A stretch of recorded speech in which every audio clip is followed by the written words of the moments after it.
अस्सलाम वालेकुम रहमतुल्लाह। वालेकुम अस्सलाम। की परमिशन दे दीजिएगा।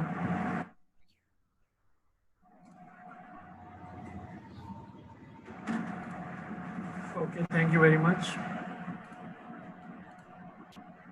Okay sir, should we start? Yes, of course. Thank you very much. So, in our session number 2 today, we have concluded this state chart. Moving ahead, now the subsystem identification. The subsystem identification is done through the structured class diagram. Until now, we have gone through the package diagram. So the structure, in a structure diagram, the subsystem class is appeared at the first level of compositional unit. So although there are also concept of component and task in UML, in Unified Modeling Language. However, in this session, we focus on subsystem. So the guideline to identify subsystem are very comprehensive in our reference number 1. Our focus over here is a subsystem should have a well specified set of interfaces.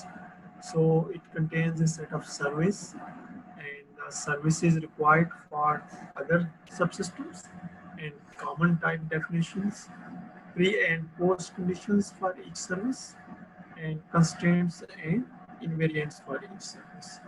Although other guidelines are also important.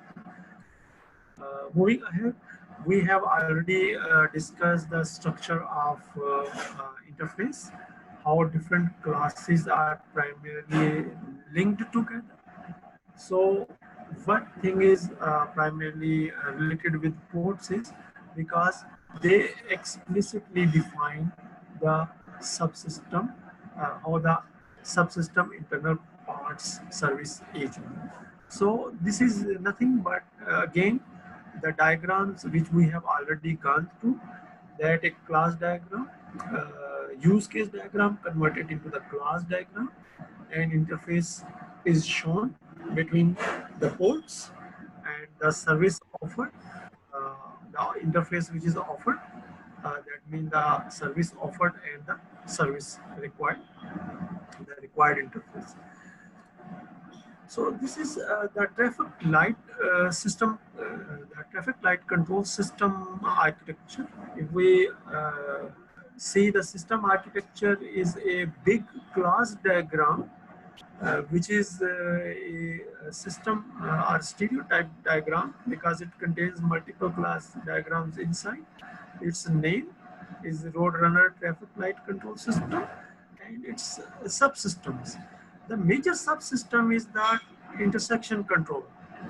That intersection controller primarily interact are linked with different subsystems, and those subsystems are primarily divided as primary or secondary. So primary vehicle, secondary vehicle, similarly primary pedestrian and secondary pedestrian. So these are the primarily vehicle, the sensors which are primarily uh, linked with the vehicle, and there are the sensors are the assemblies which are linked with the lights, the primary vehicle light, and similarly a subsystem for secondary vehicle light, that means the traffic light system, are the lights on the pole, and similarly the system subsystem for the pedestrian, and similarly for the secondary pedestrian light assembly. And the two other systems which are primarily related with the configuration, the front panel display, and the transponder, that means the information communication. So these are the subsystems, and these systems are linked with each other through different parameters and these parameters are specified. For example, the subsystem which is related with the primary vehicle sensor assembly is related with a controller, the primary controller, and the primary vehicle sensor which is attached with the primary vehicle assembly.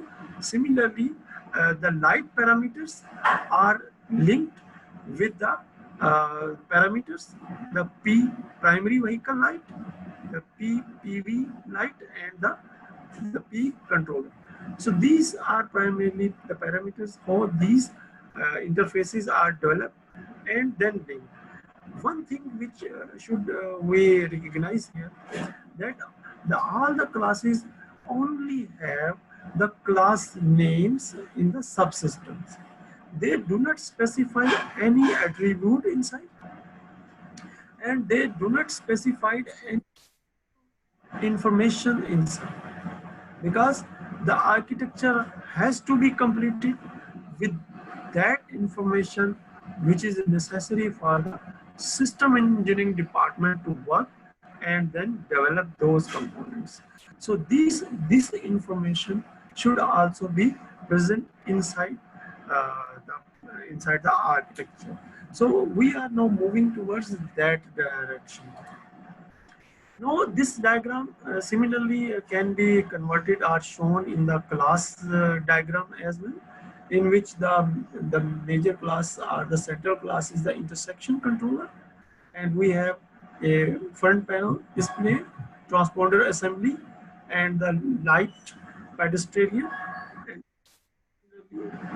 the sensor assembly, which is also for the vehicle and for the pedestrian. So this is a class diagram in which is generated from the architect. It is another view of the architecture. So when we going towards the UAV system, in a UAV system we have identified there are subsystems, and those subsystems are primarily part of the Coyote UAV. So the Coyote UAV system in this diagram is shown along with the subsystems. One subsystem is primarily the planning subsystem.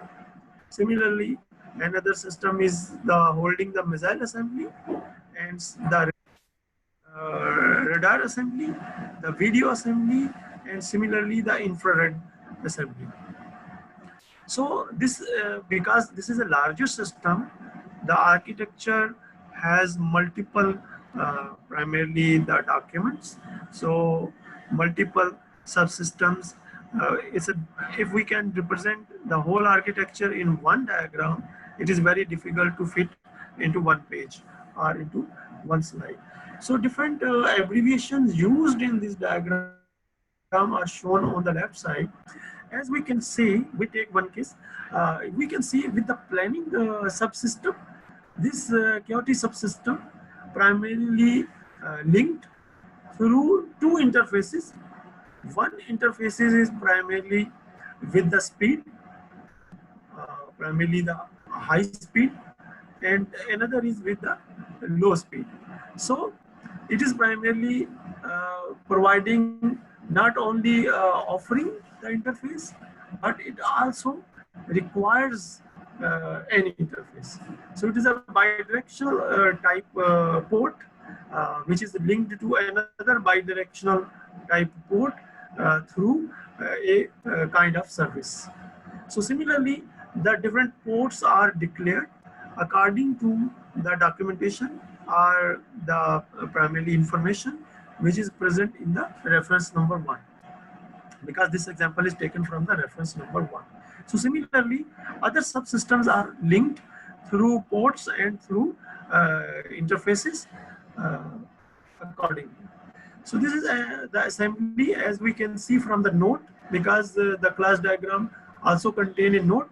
This is a planning subsystem architecture, and in a planning system architecture, the main system is primarily the ground control station, which is written here is the manned control station, and it also has two classes inside, and these classes are then linked to other parts of the system, which are also shown in the form of class diagrams.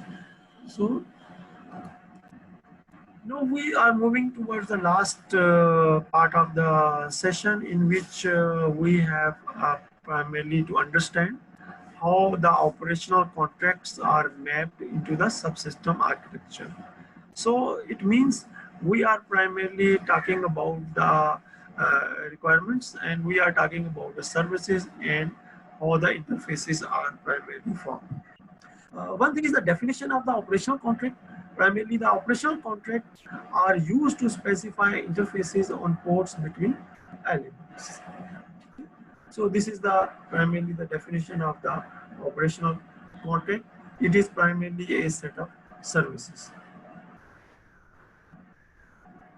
So this is the again the use case diagram, which was our first example of the use case diagram, and in this case we take the responsive cycle mode.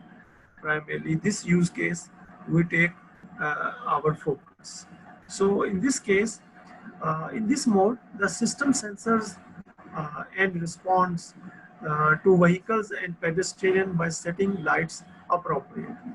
So the system sensors primarily the system responds in a way that it detects the vehicles and pedestrians, and then sets the lights, traffic lights accordingly in this responsive cycle mode.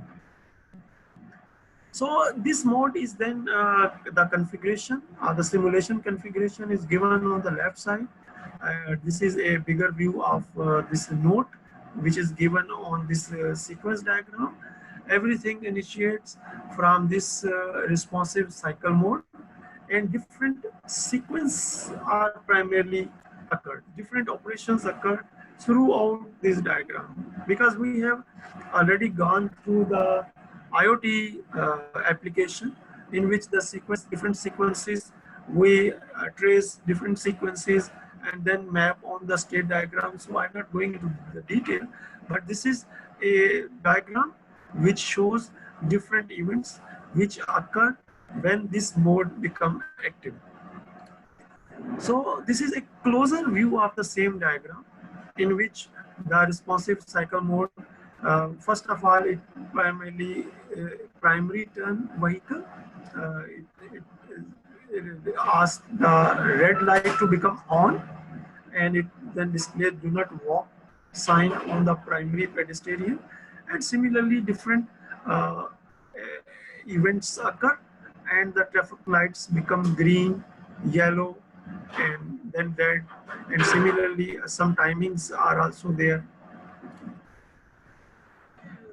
So in another scenario in which the pedestrian cross traffic, so in which a pedestrian cross traffic, a different sequence occur. So a different sequence occur if there is primarily only traffic is present and pedestrian is not present. But if a pedestrian is present, then a different event occurs, because the responsive cycle mode has to set the traffic lights accordingly.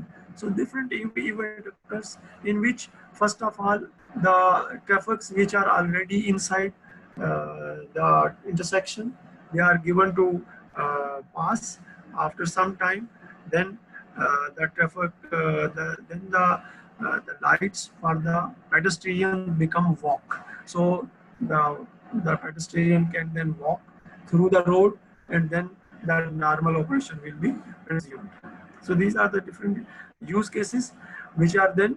So this is the central primarily sequence, in which a new sequence diagram is created, in which all the operations are the major operations are primarily end at a particular use case scenario. So in this way, a sequence is primarily a new sequence diagram is created, and based on these sequence diagram, we can develop, or we can go towards the next step, which is the development of the interfaces between the subsystem components. So in this case, the use case scenario, we can see the intersection controller issues a primary turn red light. So the primary vehicle light assembly act accordingly. That means according to the instruction of the instruction controller, it set the red light, and then it informs primarily that it record primarily on the use case line that this event has occurred. Similarly, the intersection controller initiated a do not walk message to the primary pedestrian light, and the primary pedestrian light then responds to the use case that this primarily action is has taken place. So every message from the use case lifeline, that means this line, to an actor creates a corresponding message from some element in the nested sequence diagram to the system border. So this happens vice versa as well, because as you can see on the above, so the every message coming from an actor to the use case lifeline creates a matching message from the system border lifeline on the nested diagram to the appropriate line. So once these diagrams are available, we can use these diagrams to primarily map those operational contexts to the architecture diagram. So the final diagram then contains, if you can see now, the parameters are now very visible. The parameters are now visible inside the class diagram, as well as the functions are also visible. So this happens to all the class diagram wherever this is applicable. So the event car arrive, primarily the function is appear here as well. Similarly, the event, because it has to primarily report to the controller, and similarly the controller has to primarily in a mode, if it is a primarily the responsive mode, then it has to primarily send this information to the traffic light accordingly. So by this way, as you can see now, this specification is complete for most of the subsystems, and this information now can be communicated to the engineering department for to start their process of completing the project and system at their end. So this is a closer look of the slide which we have already gone through in slide number 12, uh, which we have shown the subsystem and their interaction with other subsystem through the interfaces. So this completes our session. We have in this session, in this diagram, only review the subsystem in this harmony architecture, which is a standard architecture followed by many organizations to primarily develop architecture and then deployment implementations. So the next is we can go to the component level and we can explore other views as well. For example, dependability view, in which the safety security primarily parts are there. So the summary of this session is project is primarily in a more technical term is a system which often decomposed into set of subsystems, and model organization is very important. The decision is based on large model versus separate models. The system identification is very important because these subsystem has to be integrated and to form the complete system. And we learn how we can use the sequence diagram and the use case lifeline to primarily map the operational context to the subsystem. So in a very brief manner, in this session, CPD session, we have gone through 3 examples. which I think I have not gone into the sufficient detail, but just an overview of those applications. I'm sure if someone is interested, can go to the references. Uh, the first reference is a book, whereas the second reference is a paper, a recent paper. With this, I am thankful to the participants, especially to the organizer, Engineer Adil Khan sir from Ahmedabad University, uh, Mr. Faisal Siddiqui and his colleagues from IoT Center Karachi, also Pakistan Engineering Council, to primarily enable me, invite me for this session. So at the end, I am again thankful, and questions are welcome. Thank you very much, Dr. Tariq Javed. I'm really glad about your precious time, information, and knowledge with us.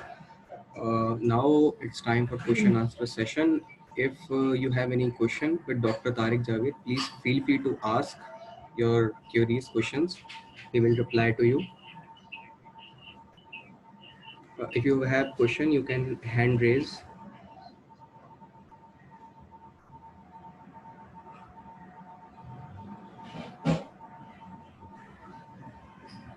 Sir, I think I have to ask a question. I have a question that how IoT is on incorporated in this part of V2X application.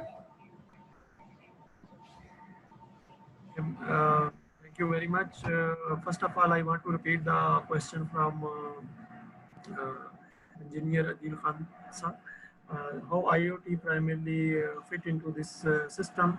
Let's take an example of a simple project. Let's say a semester project in which a student is given a task to interface one sensor to an embedded platform, for example, Arduino board. So it is possible to extend primarily that simple project through an GSM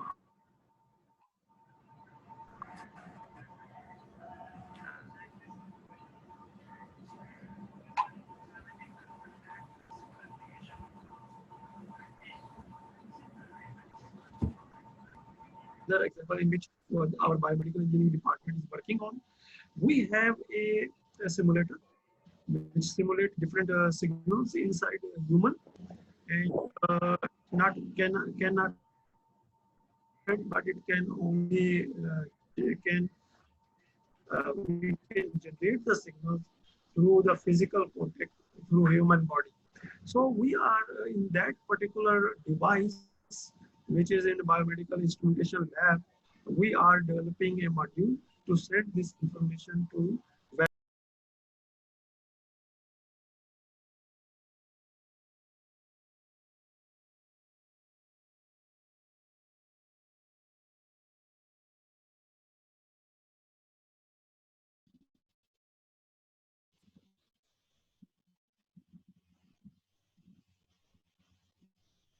जी दिल साहब आप मेरी बात सुन रहे हैं Yes, sir.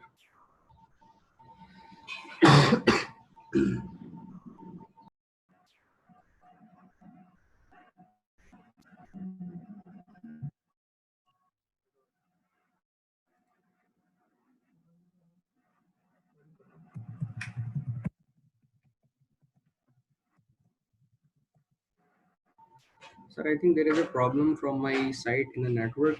Uh, जी जी जी अदील साहब the communication from my side is completed. yes, sir. I think we have to end today's session of CPD. It's time for word of thanks. Can you allow me to, sir, to end today's session? Okay, we have a question. Should I take this question, sir? Yes, sir, definitely. If anyone asks a question from Dr. Tariq, please feel free to ask a question from him. He will reply to your questions. A person has asked a question that, sir, where are your views on the security breach in V2X systems? Zen asked this question. But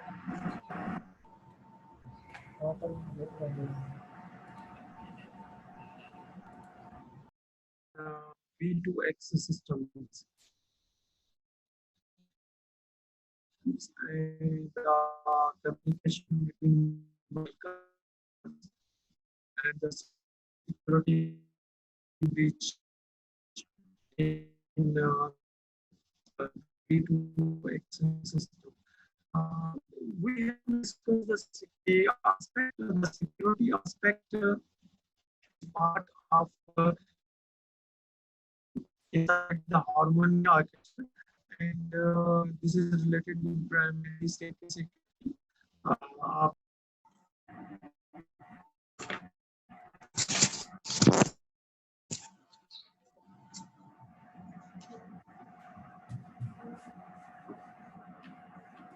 G, over to you, Dilsa. Yes, sir. I think no one is asking any other question. I think we have to end today's session. Yeah, this, Yes, sir. I think no one is asking any other question. I think we have to end today's session. Yes, sir. Thank you very much, Engineer Dr. Tariq Javed, Chairman and Associate Professor, Biomedical Engineering Department, PEST.